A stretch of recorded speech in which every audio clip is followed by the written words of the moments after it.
Hi everyone, welcome to Feline Jungle. My name is Fiona and this channel is everything plant related. If you're new here and you're interested in cats and plants, then hit that subscribe button and the bell notification so you can get my videos weekly.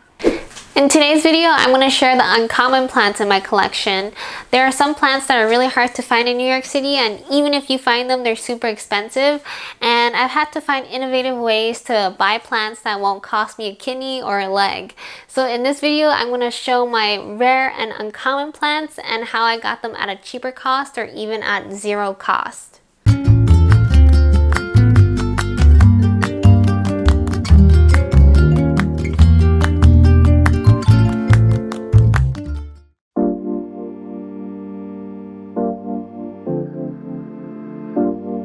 So this is my string of spades. It's more of an uncommon plant. I've never seen it in plant shops before, but definitely you can find it online for around $20.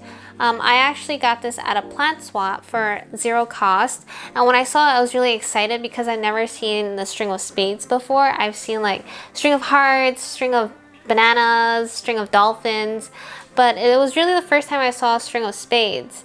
And I was really excited to get it. When I got it, it was like unrooted cutting, so it didn't have any roots. So the trade-off of getting plants at plant swaps is that you might have to take the time and care to actually root it.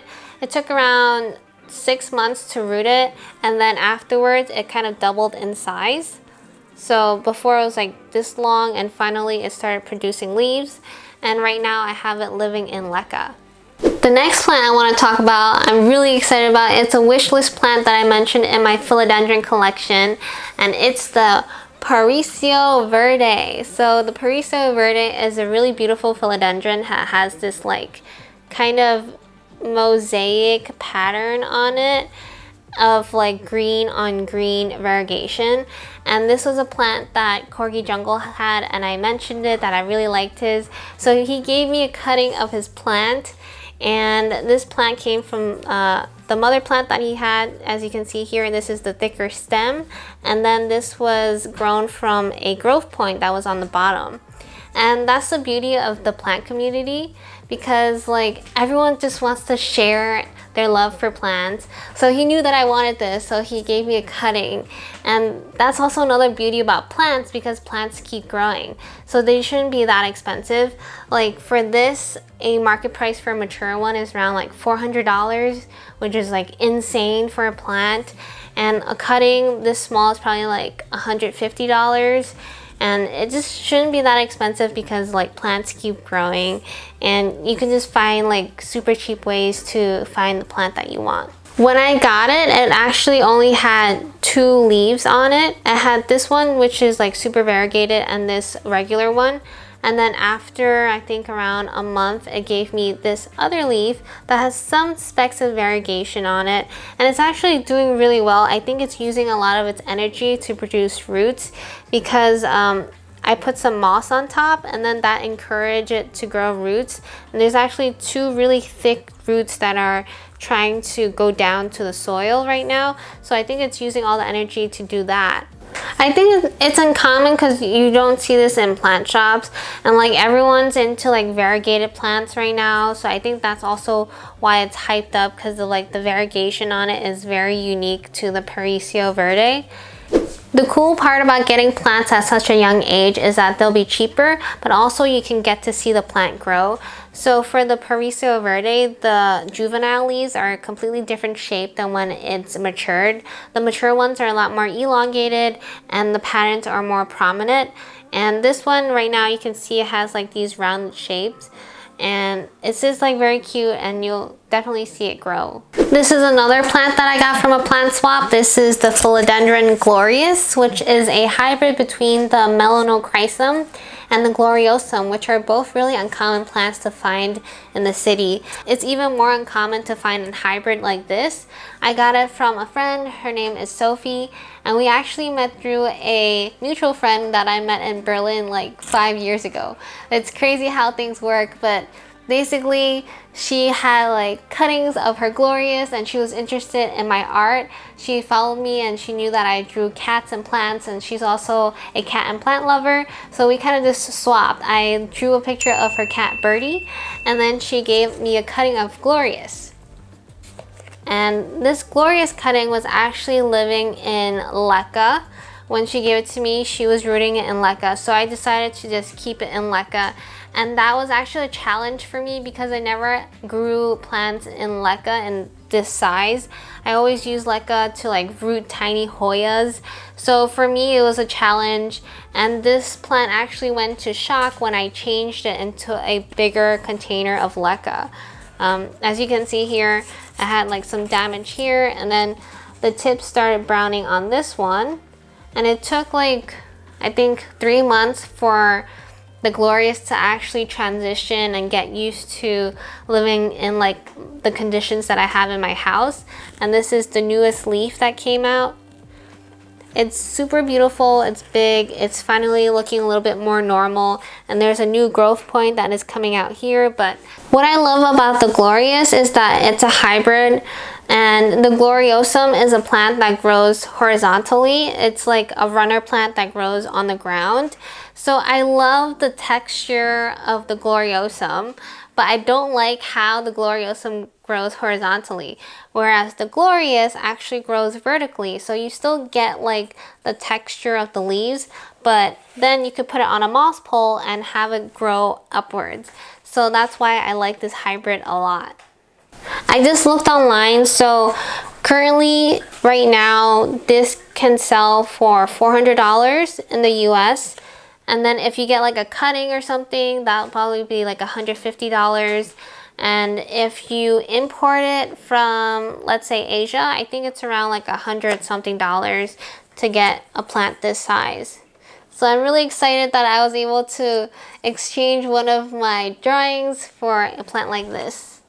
In this bubble tea cup, I also have a wishlist plant that I got from a plant swap.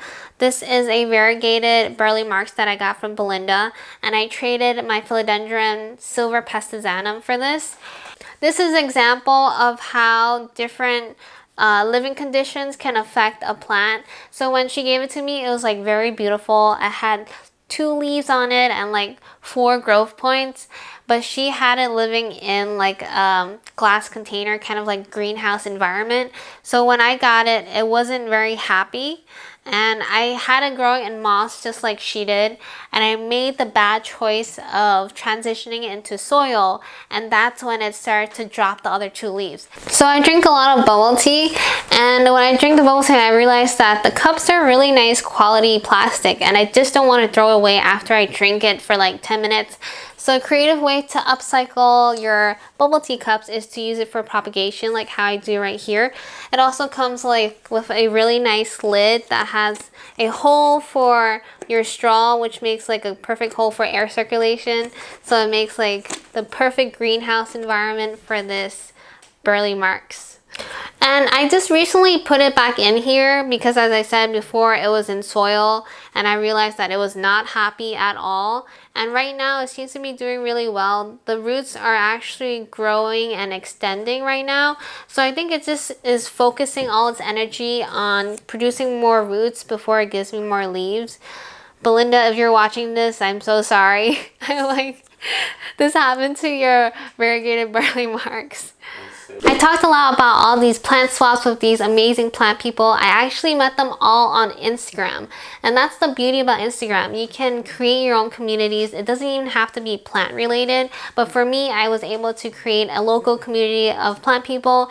And we were able to exchange plants that we didn't have in each other's collection. And we were able to grow each other's plant collection through Instagram.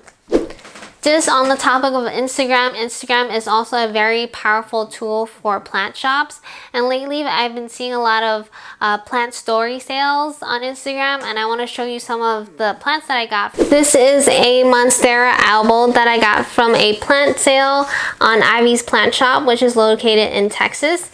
This is a very low variegated ALBO that she sold for $30. And usually she has very beautiful, nice variegated Monsteras for like $200 to $300, which I wasn't like ready to spend yet. So when I saw this kind of low variegated one, I saw potential in it, and I just bought it for $30. When it came, it had like one leaf and also a growth point. As you can see here, that growth point has turned into a very beautiful leaf that also has some variegation on it, which is very exciting because I see a lot of potential in it. So there's variegation on the bottom and on the top. If you look here, it also has variegation on the stem, meaning the next leaf might be very variegated. And I've seen like other YouTube videos where they bought like a low variegated monstera from like Home Depot or something, and it became like this very beautiful variegated plant. And I see the same with this, so I'm just trying to give it a lot of love and attention so that it'll become this very beautiful monstera albo. This is a Philodendron Florida Beauty. I love it so much. You know that I love the Philodendron Florida Ghost because of the red petiole and also the leaf shape. And on top of that, the Beauty has like this variegation to it that's just to die for. So I've been searching for this plant for maybe 6 months. I just go on like Facebook and other plant shops to try to find like a Florida Beauty that's within my price range. Usually this plant is around $700 to $800 right now, which is not the amount of money I'm willing to spend on a plant. So I jumped on this one when I saw somebody selling it on their Instagram story for I think $300. And then on top of that, I got my friend to kind of chip in and co-parent with me, so we both split the cost for this plant. So we both got this for $150, and I'm just waiting for it to mature and be able to cut it. Right now I gave it a moss pole, so it's actually growing aerial roots that are clinging on to the moss pole already. So as soon as the roots get even longer on that, I'll be able to cut it and give the other half to my friend Caesar. Now the last resort, if you can't find your plant in your country, you can import them from Asia. And that's what I've did lately. I've imported a lot of plants. So this is a plant that I imported from Indonesia. This is the Philodendron Red Queen, and I've never even seen this in the US. I don't know what the market price is, but the beautiful part about the Red Queen is that the back is red like this. I haven't seen the Red Queen in the US. I've seen something similar, which is the Philodendron subhastatum, which also has the red back, but it has like this veining on the back. That's pretty interesting, but I haven't seen a plant with like the full red back in it like this. When I got this plant, it was in really good condition actually. It had 0 damage, and it just keeps growing for me. There's actually a new leaf coming out here. It has like a new leaf coming out here. The aerial roots are growing crazy. Like this aerial root is 4 inches. If I wanted to cut the plant, I can cut it right here too, but I'm not gonna do that. I'm gonna let it grow out a little bit because I think when it matures, the leaves is a different shape too. So I'm just gonna let it grow out and see how it looks like. Another thing I want to talk about importing plants is that you should definitely do it with a buddy, because that way you can split the cost of shipping. Sometimes plant shops will want you to hit a certain limit. Like I know for Airward Asia or Green Space ID, they want you to buy at least $500 worth of plants to get free shipping. So if you both split the amount of plants you can get free shipping. And I know for the US, there's a limit, right? There's a limit of 12 plants that you can import at once. So you can maximize the amount of plants that you import by doing it with a friend too. This is another plant that I imported. This is the Philodendron ATABAPOENSE. I've actually seen these more in the US now. This usually goes around $150 for half the size. And what's so unique about it is the leaf structure. It has this elongated leaf structure, and it also has this burgundy back to it. So it's very beautiful in the front and in the back. This one I imported, I think, for $50. And this I did with my friend Caesar again. What's so interesting about this one is that we actually co-parented. And what I mean by that is that we actually split the cost for the plant. and one of us takes care of it. So for me, I'm taking care of this one until it's mature enough for me to cut and give the other half to him. So that way this plant only costs $25 and we both get like a really nice, beautiful, mature plant. Right now, it started giving me new leaves. It took a while for it to acclimate here into the US. And after it did, it gave me 3 new leaves. So I thought it was ready to propagate. So you can see here, I'm air layering it right now. And the roots are actually bursting out of the saran wrap right here. So probably in another 2 weeks, I'll be able to cut this plant. Just expanding on the topic of co-parenting plants, this is another plant that I also co-parent with Caesar. This is a Anthurium veitchii, also known as the King Anthurium. When we got it, it was a imported plant for $90. We split it, so it's like $45. But it's been a pain to grow this plant because we've gotten it at like such a tiny plant that it's just taking forever to grow. It started to grow a lot of aerial roots, which is perfect, but the leaves are just taking forever. Since I got it, it gave me like 2 new leaves, and now that it's spring, it's producing more leaves. Here you can see a tiny one that's producing right here. But yeah, this is a plant that's probably gonna take forever for us to actually split up. The cool thing about the Anthurium veitchii is that the mature leaves have like these ripples to it, kind of like the waves of the ocean, or like the back fat of like a person, which I also think is very cool. You can't really see it with this tiny juvenile plant, but definitely in a mature plant, like Google it, it's super cool. And I can't wait for this to mature because I've seen like really big ones that are around like 4 feet in length. And I can't wait for this to do the same, but it'll probably take me years. Because for me, I want it to be this majestic 4 feet long leaf, but that's probably going to cost me like $2,000, $4,000. Whereas buying it as a tiny plant, it'll not have those characteristics, but you'll get to watch it grow. This is another plant that I co-parented with Caesar. So this one is a painted lady. This is actually not that uncommon in the States, but they do go around like $60 to $80. I believe we got this for $60, and we were both fine with getting like tiny plants, so we just like cut it. Here you can see the size of the leaf before we cut it, which is a lot bigger. And then here are the leaf that came out of the growth point after we cut it. So if you're fine with getting tinier plants, co-parenting plants or splitting the plants is a good way to go to save cost on money, but then also you get like these tiny leaves that will take a long time and a lot of patience to grow back to this size. What I love about the philodendron painted lady is that it looks like a painting. It has these like splashes of green and yellow on it that's different on each leaf, and then also has like this pinkish stem. The pink stem is very feminine, and it also has like these splash marks on the leaf that reminds me of a painting, which is where I think I got the name Painted Lady from.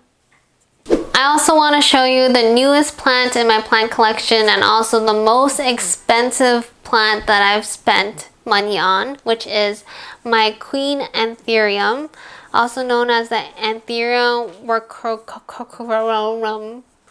I don't know how to say it. I will just call it Queen Anthurium.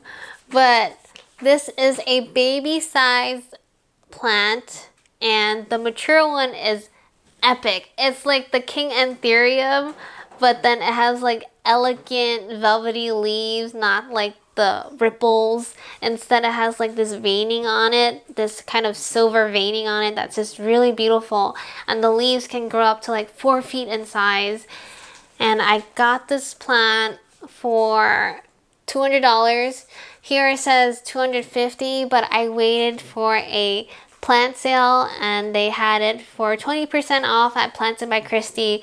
So I couldn't say no, and I'm also about to graduate, so I bought this as a little graduation present for myself. Yay! But I'm so excited to add this into my collection. I've been waiting for it for a long time.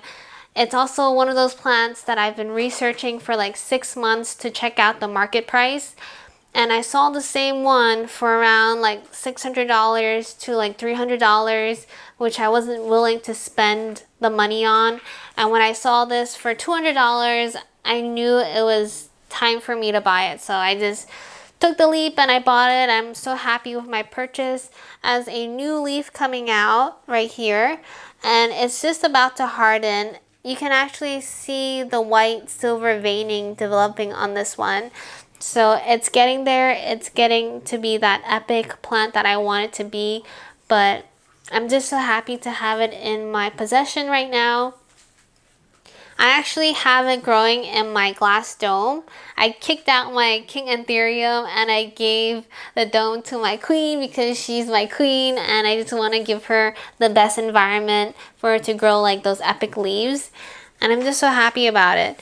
Here you can see like a lot of new roots that are developing. I'm also just researching on how to take care of it. So if you have any tips or suggestions, please leave it down on the description below, because right now I'm debating if I should leave it in moss or transition it into some kind of potting medium.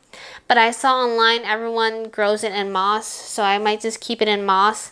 It's also really nice to see the roots growing in moss, so maybe I'll just keep it in moss. But yeah, the queen anthurium. So this was my little tour of my uncommon and rare plants. I hope you guys enjoyed it, and also the little tips and tricks that I use to get plants for a lot cheaper. If you guys have any tricks or hacks, let me know in the comments below, because I would love to know how you guys do it too. But for me, the most important thing is patience, because plant prices are a little bit more expensive right now. So as you can see with the Birkin, the prices do go down. The Birkin was like $150 probably 2 years ago. Right now you can see them at like a farmer's market for $15. So patience is key. Also, just a lot of research is also key on how to get plants for a lot cheaper. It's also very important to meet people with the same interests as you. For me, it's very important to use Instagram, Facebook, and YouTube to meet people with the same interests. So thank you so much for watching this video. I hope you guys enjoyed it. If you did, I'll give you this 10-second challenge to like, comment, subscribe, and share this video with all your friends. Thank you so much, and bye!